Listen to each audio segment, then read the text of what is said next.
Hello students, in this video we are just going to discuss the concept of Wheatstone bridge. Actually Wheatstone bridge is the application of Kirchhoff's law. Kirchhoff's law वो topic है जो हम लोगों ने अपने last video में share किया हुआ था. Kirchhoff law का पहला एप्लीकेशन बनता है Wheatstone bridge. Wheatstone bridge basically है क्या, कैसे इससे क्वेश्चंस बन सकते हैं. पहला तो क्वेश्चन बोर्ड एग्जाम्स में आता है, derive the relation for balanced Wheatstone bridge. What is balanced Wheatstone bridge? What is unbalanced Wheatstone bridge? ये कई सारे क्वेश्चंस हम लोगों के दिमाग में आते हैं. आइए इस वीडियो में हम लोग देखेंगे how can we solve the questions as well as learn the concept of Wheatstone bridge. Okay, just see what is Wheatstone bridge. Wheatstone bridge, it is a pattern of arrangement of four resistances along the sides of the parallelogram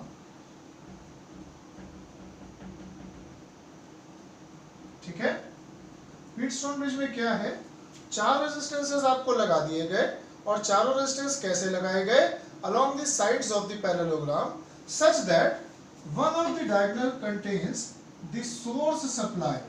एक diagonal को आपने कैसे जोड़ा, source supply से. आप देख लो ना, ये भी डायगोनल ही है बट एडेड एक्सटर्नली. इंटरनली ना ऐड करके आपने उसे कैसे ऐड ऑन किया है, एक्सटर्नली ऐड ऑन किया है. So these are four resistances P, Q, R and S. What is Wheatstone bridge? It is an arrangement of four resistances along the sides of the parallelogram such that one of the diagonal contains source supply, another diagonal contains a galvanometer. This is the symbol of galvanometer and let its resistance is Rg.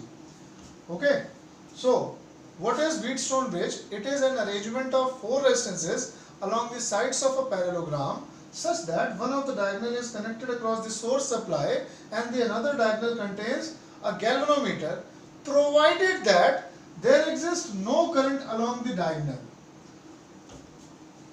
Is, let this be A, B, C and D. So what is the condition for balanced Wheatstone bridge? There is no current across BD. मतलब galvanometer में कोई deflection नहीं होना चाहिए. Then your Wheatstone bridge is balanced, otherwise it is unbalanced.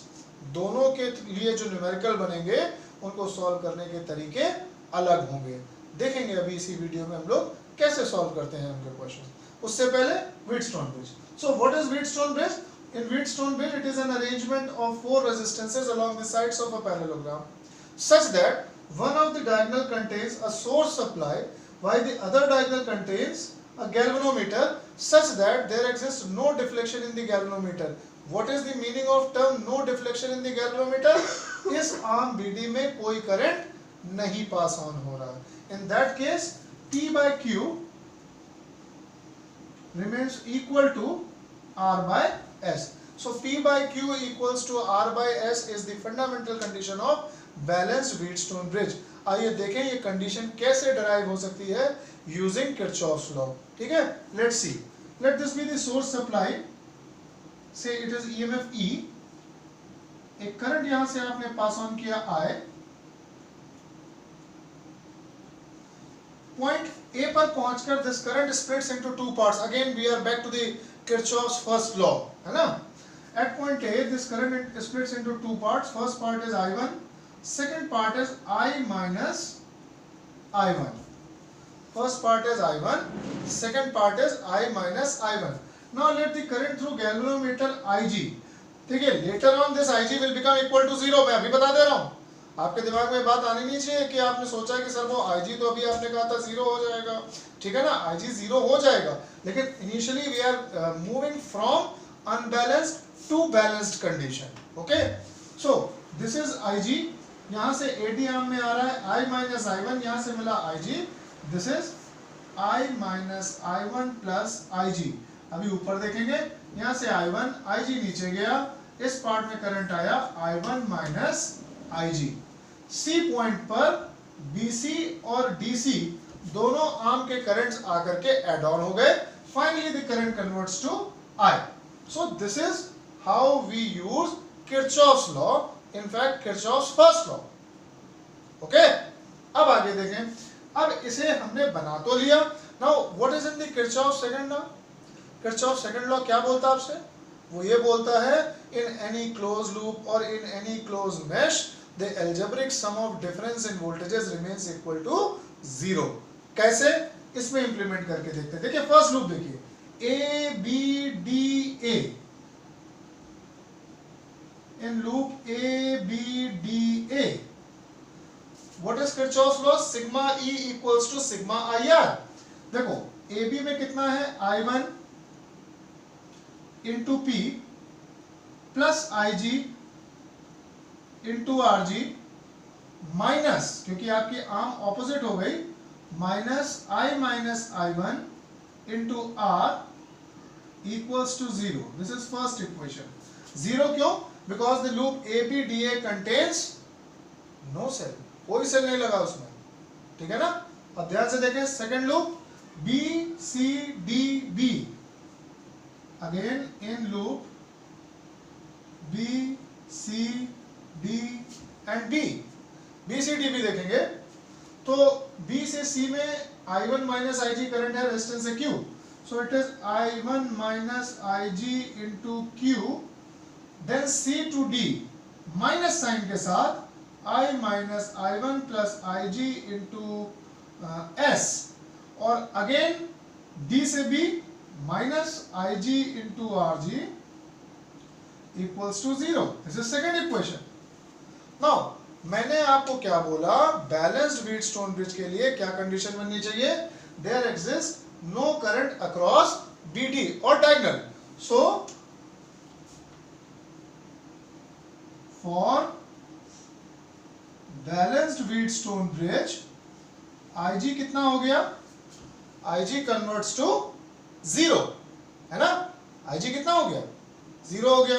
अब IG 0 रखो equation number 1 में, तो फ्रॉम 1 आप IG 0 रखो, ये वाला टर्म खत्म हो जाएगा. यहां से यहां क्या बचा? I1P, ये 0 हो गया, माइनस वाला टर्म आप राइट साइड ले गए, equals to I minus I1 into R.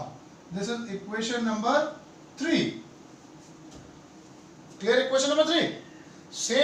Same implementation किसमें करना है हम लोगों को? इक्वेशन नंबर 2 में. नाउ फ्रॉम इक्वेशन 2, बेटा आपने क्या किया? IG 0 रखा. बात यहां पर IG अगर 0 रखोगे तो क्या रिजल्ट बनेगा? I1 into Q. So it is I1 into Q. IG again 0 रखा, इक्वल टू के राइट साइड भेजा, equals to I minus I1 into S. और ये वाला टर्म भी आपके पास 0 हो गया, यहां से भी आपको 0 मिल गया. So this is equation number 4. Equation 4 तक क्लियर? अब एक काम करो, divide equation number 3 by equation number 4. क्या करने जा रहे हैं? Divide equation number 3 by 4. जब आप डिवाइड करोगे तो क्या रिजल्ट आ जाएगा आपके पास? I1P upon I1Q equals to I minus I1 into R, I minus I1 into S. I1 से I1 cancel, I minus I1 से I minus I1. Final result is P by Q equals to R by S. And this is the actual condition what we have to derive. यही condition तो derive करनी थी हम लोगों को. Is it okay? जरा एक बार ध्यान से देखें. आपने पहला लूप लिया A B D A, फिर आपने दूसरा लूप लिया B C D B. दोनों में आपने किरचॉफ सेकंड लॉ लगाया. किरचॉफ सेकंड लॉ लगाने के बाद बैलेंस व्हीटस्टोन ब्रिज की कंडीशन रखी. There exist no current across the galvanometer से IG equals to 0. IG equal to 0 रख दिया, रिजल्ट प्लॉट कर लिया, दोनों इक्वेशंस को डिवाइड कर दिया एंड फाइनल सॉल्यूशन आपके पास बनकर आया P by Q equals to R by S. तो ये थी कहानी किसकी? व्हीटस्टोन ब्रिज की. लेकिन अभी भी एक बात है, ये तो थियोरेटिकल एस्पेक्ट है ना आपका. थ्योरी कैसे होगी? वैसा वैसे हो जाएगी. एग्जाम में आया आपके पास, write down the condition of balanced wheatstone bridge, sir, if we have 4 resistors along the sides of parallelogram such that one of the diagonal contains source supply, another diagonal contains galvanometer, there exists no current along the diagonal, then in that case P by Q equals to R by S. ठीक. Now let's see इस पर base application questions कैसे लगाए जा सकते हैं. चलिए देखते हैं.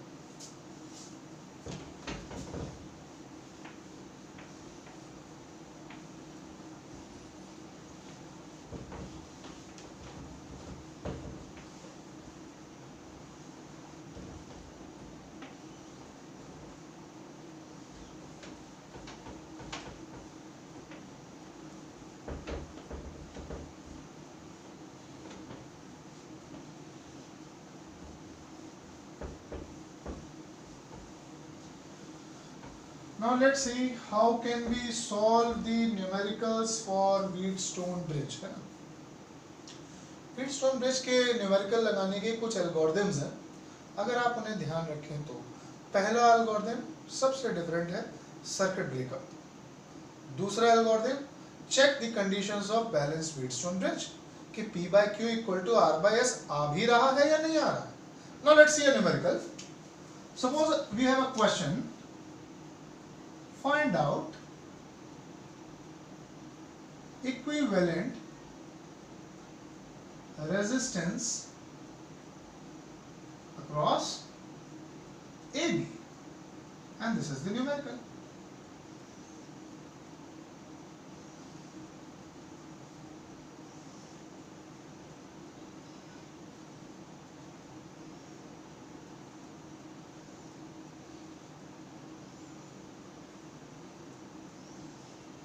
This is point P, this is point Q, this is point R, this is point S.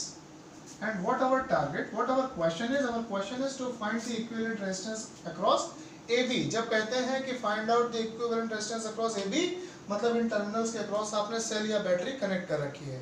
Okay, now let's see, this is R1 2 ohm, this is R2 2 ohm, this is R3 2 ohm, this is R4 2 ohm, and let this be S, और S की value हमें नहीं, S ना late करो, S तो आप एक late कर चुके हो। This is R5 and it is 1 ohm. So first of all, before splitting, है ना, before splitting this diagram into Wheatstone bridge, just see which resistance is common. कौन सा resistance ऐसा, देखो पहला ऑब्जर्वेशन यही होना चाहिए, which resistance is common, तो common वाला resistance देखो, QR resistance जो आपको दिख रहा है QR लाइन के बीच में, it is common in between upper and lower, ऊपर और नीचे दोनों के बीच में कौन कॉमन है? QR कॉमन है। स्प्लिट करना शुरू करो। सबसे पहले हमने QR बनाया, this is Q, this is R, और बेटा QR के बीच में कितना रेजिस्टेंस लगा है? 1 ओम। ध्यान देना यहाँ पे। नाउ Q से P के बीच में कितना रेजिस्टेंस है? R2। एक लाइन बनाई Q से P, और ये रेजिस्टेंस दिया हमने कितना? R2, और इसको नाम दिया कितना? 2 ओम। ठीक है। P से R, दिस इज P से R कितना रेजिस्टेंस है? R1, it is 2 ohm. R से S कितना रेजिस्टेंस है? R से S कितना रेजिस्टेंस है? R3 2 ohm. S से Q, S से Q कितना रेजिस्टेंस है? I think it is R4, which is equals to 2 ohm. P से जो टर्मिनल निकला है that is A, और Q से S से जो टर्मिनल निकला है that is B. So this is first algorithm, पहला स्टेप है। पहले स्टेप में आपने क्या सीखा कि हम दिए हुए सर्किट को व्हीटस्टोन ब्रिज के अकॉर्डिंग कैसे स्प्लिट करते हैं। अब दूसरा कॉन्सेप्ट आप देखो, R2 अपॉन R4 निकालो, यहाँ पे कितना आ रहा है? अगर आप ध्यान से देखो R2 अपॉन R4 कितना आ रहा, तो आप कहोगे सर 2 अपॉन 2 आ रहा, ठीक है। और अगर मैं कहूँ R1 अपॉन R3 निकालो, तो R1 अपॉन R3 निकालोगे बेटा, तो वो भी अपने पास कितना आ रहा है? 2 upon 2। So R2 upon R4 equals to R1 upon R3, मतलब P बाय Q किसके इक्वल आया? R बाय S के, और वो कंडीशन किसकी हो गई? बैलेंस्ड व्हीटस्टोन ब्रिज की। तो तुरंत नीचे एक लाइन बन जाएगी, which is balanced Wheatstone bridge. अब जबकि ये बैलेंस्ड व्हीटस्टोन ब्रिज है, तो आप लोगों को मैंने अभी इसी वीडियो में सिखाया कि बैलेंस्ड व्हीटस्टोन ब्रिज अगर है तो there exist no current across the diagonal, मतलब डायगोनल वाली आर्म का कोई यूज नहीं होगा। नाउ अब अगर यहां से करंट आएगी, आई तो स्प्लिट होगी, this is I1, this is I2, यही करंट इसमें चला जाएगा और ये करंट इसमें चला जाएगा। इसका मतलब ये दोनों रेजिस्टेंस किस में चले गए? सीरीज में चले गए। मतलब R2 और R4 किस में कंबाइन हुए? सीरीज में हुए। मतलब R2 and R4 are in series। तो R1 डैश निकालो, सीरीज में कैसे जोड़ते हो, R2 प्लस R4, 2 प्लस 2 कितना होगा भाई साहब, 4 ओम हो गया। और ठीक वैसे ही R1 और R3 भी सीरीज में हो गए, तो R2 डैश कितना हो गया, वो हो गया R1 प्लस R3, वो भी हो गया 4 ओम। And now this R1 dash resultant and R2 dash resultant both are combined in parallel. So final result is 1 by R equals to 1 by 4 plus 1 by 4, कुल मिलाकर 2 by 4, कैंसिल किया 1 by 2 और reciprocal कर दिया, तो रेजिस्टेंस आ गया 2 ओम। तो इस तरह से दिए हुए व्हीटस्टोन ब्रिज के न्यूमेरिकल्स को सॉल्व किया जाता है। तो व्हीटस्टोन ब्रिज को सॉल्व करने का पहला एल्गोरिथम आपने पढ़ा, first we have to split this circuit split करना है।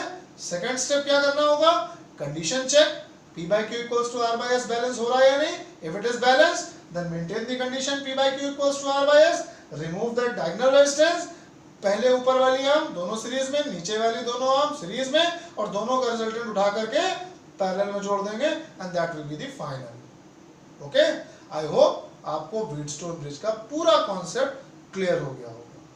Thank you for watching this video. Okay.